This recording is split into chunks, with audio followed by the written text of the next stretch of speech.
Well, all of that scenery, and I just now pulled into the actual national park. I'll go check out the visitor center and see what they recommend I check out.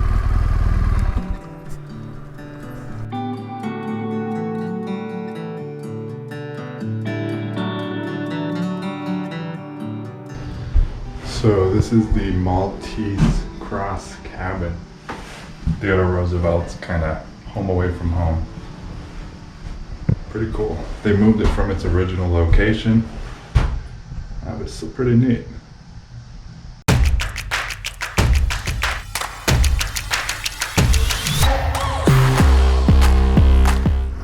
Just stopped at the visitor center, and there's quite a bit to see in this park. And one of the roads that would have completed a loop drive, a section of it's closed, so you can't do it as a loop. So I'm just gonna go out to where it's closed, turn around and come back.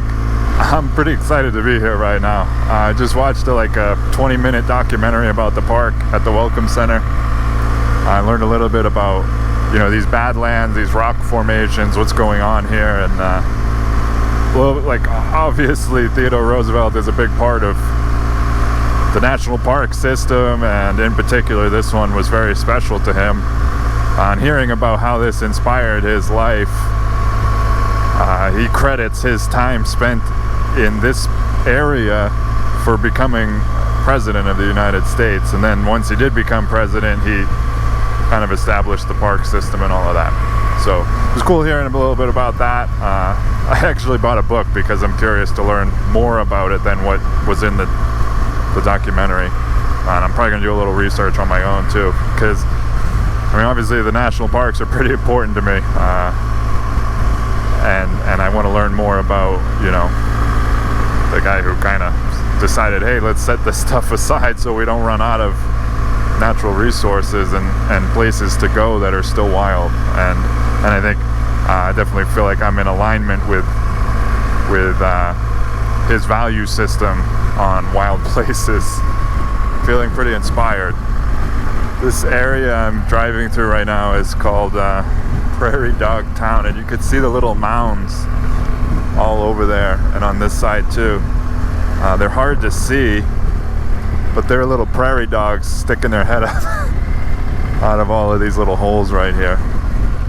So here's one right here.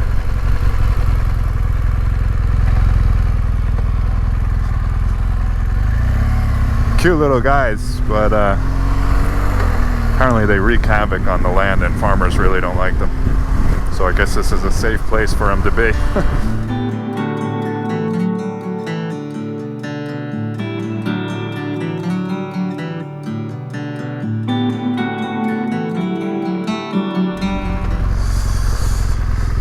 So this is the Little Missouri River Bottomlands. Awfully murky and muddy. I don't think I'll be swimming in that today, as hot as it is.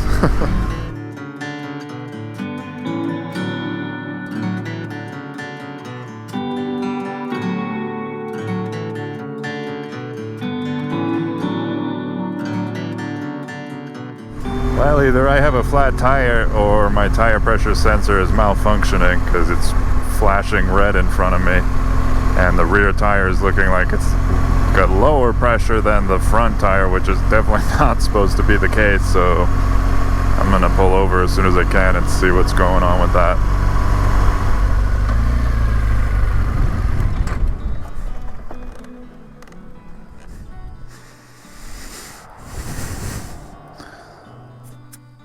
Well, it only seems to be just a little bit low.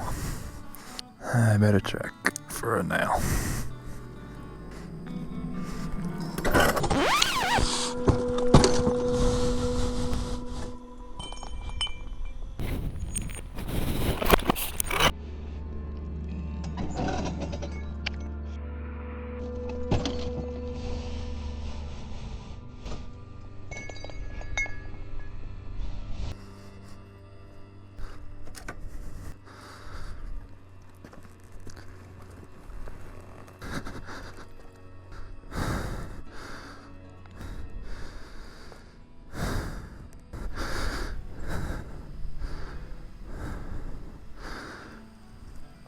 Wow.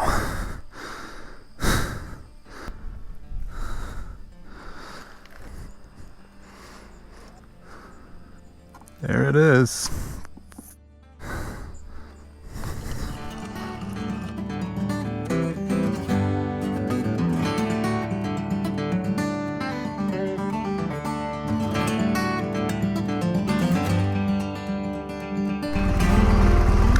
Well, that sucked.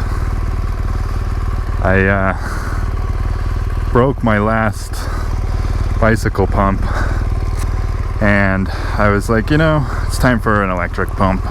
I've shed a bit of weight recently with some stuff, and I figured, you know, I can afford the weight of an electric pump, and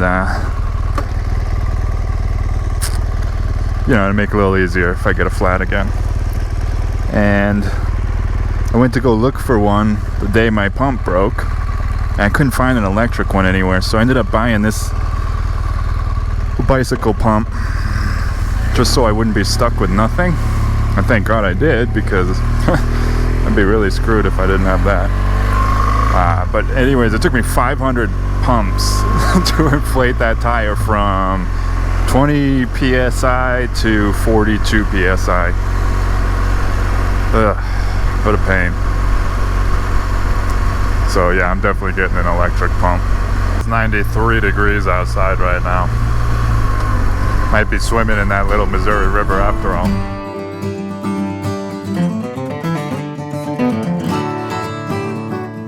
Ooh, wild horses.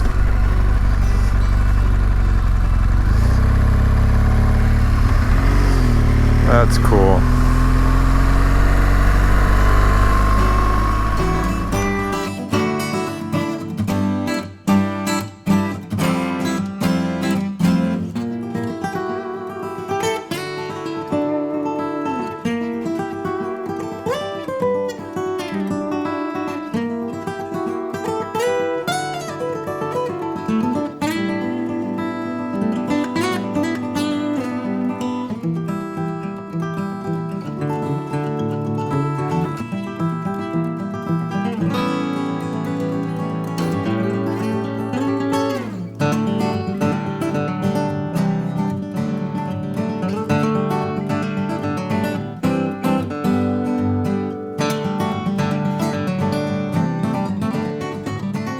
So I took a dirt road off of the scenic loop that was closed, right around the north side of this part of the park.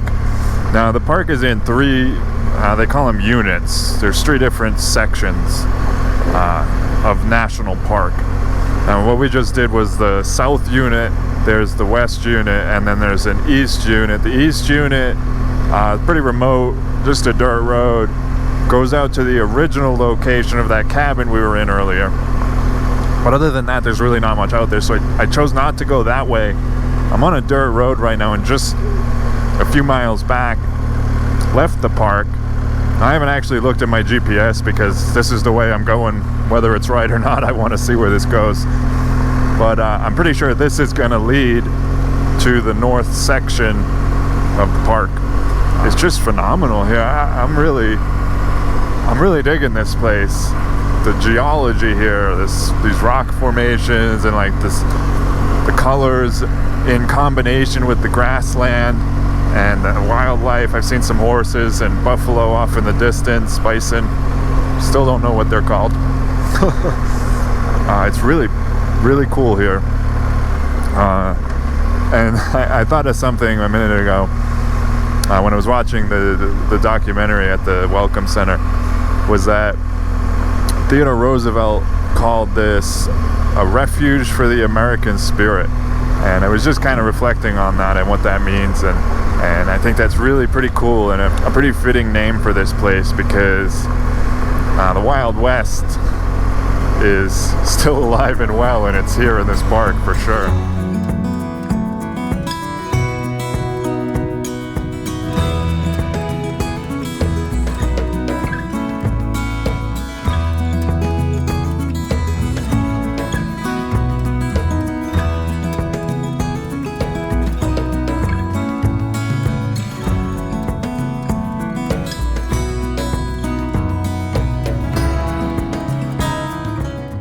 I was starting to get a little worried there.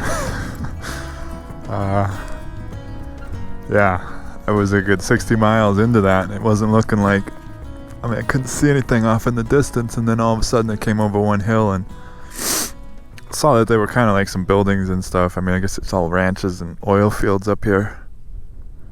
And so as I'm looking at the GPS, I start seeing all these little side streets popping up, so I figure, alright, I'm probably getting pretty close to something. And I had service, and it turns out I'm only about an hour from the north unit of the national park, which is pretty cool. I've been heading in the right direction this whole time, so that's pretty awesome. It's so remote out here. There's nothing out here. It's wild.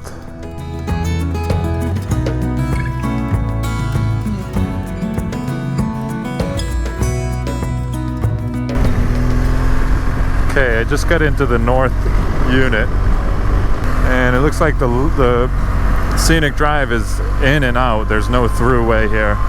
And it's 28 miles round trip, so I think it's about 7 o'clock now. I don't know if I'm gonna have time to do the whole thing. Maybe I'll come back tomorrow and finish it.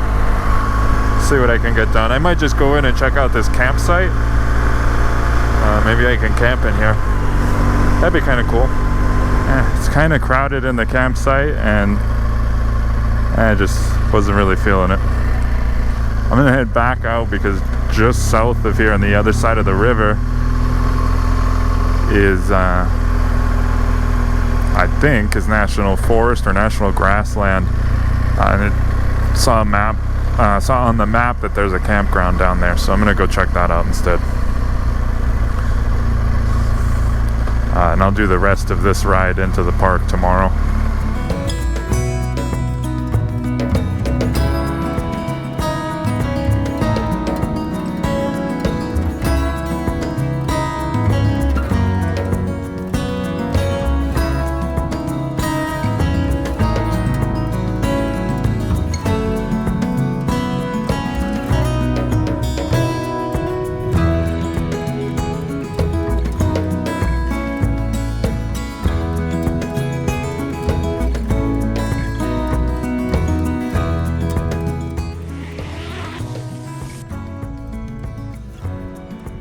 This turned out to be a really, really nice campsite. It was very quiet. I heard a few coyotes last night, but I didn't hear my neighbors, and it was really nice. This ground was pretty comfortable.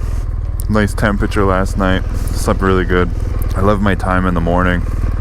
Drink my coffee and just chill out, sit in the sun for a while, and just like no agenda. It's my real like relaxing time, you know. I get to just meditate or reflect on things, and never in a rush to get out of camp. I'm always excited to start the day, but never in a rush. It's nice. I think that might be my favorite time of day, waking up at camp. So we're gonna go check out the other section, the north section of the park, the rest of it, see what's going on over there.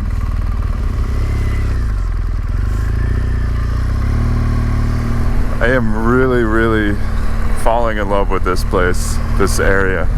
I've seen a number of this, what they call Badlands. I mean, there's some of this at Death Valley, there's some in the Badlands, of course, there's some in Arizona, some in New Mexico. I mean, they're around, you know, you see this type of terrain, but this one is different, and I don't know if it's because it's further north, there's more green around it, and it's just a little darker and richer. The colors just seem, I don't know, it's different than other Badlands I've seen, and I really am loving this. The scenery is awesome. I wish this park had some clean water, because then I would say this is probably my favorite national park. But I do like some pretty water to look at too, and this, I haven't seen any yet. But the scenery is really doing it for me. Really awesome.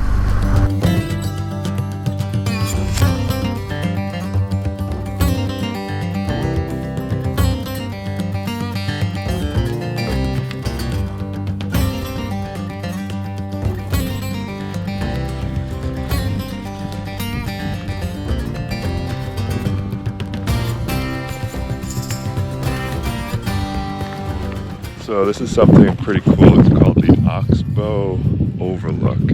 And this little part of the Little Missouri River right here that does this really odd maneuver, basically. I'll try to point it out to you. It's kind of hard even to see from here, but you can see the edge of the river. It's pretty cool. Basically, it comes in over here, dips back around this way, and then comes over here, does almost a full circle, and then goes back out that way and twists around through there. It is kind of hard to see, but that is pretty cool. Maybe you can see it better here.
It's just sand. It's just soft sand.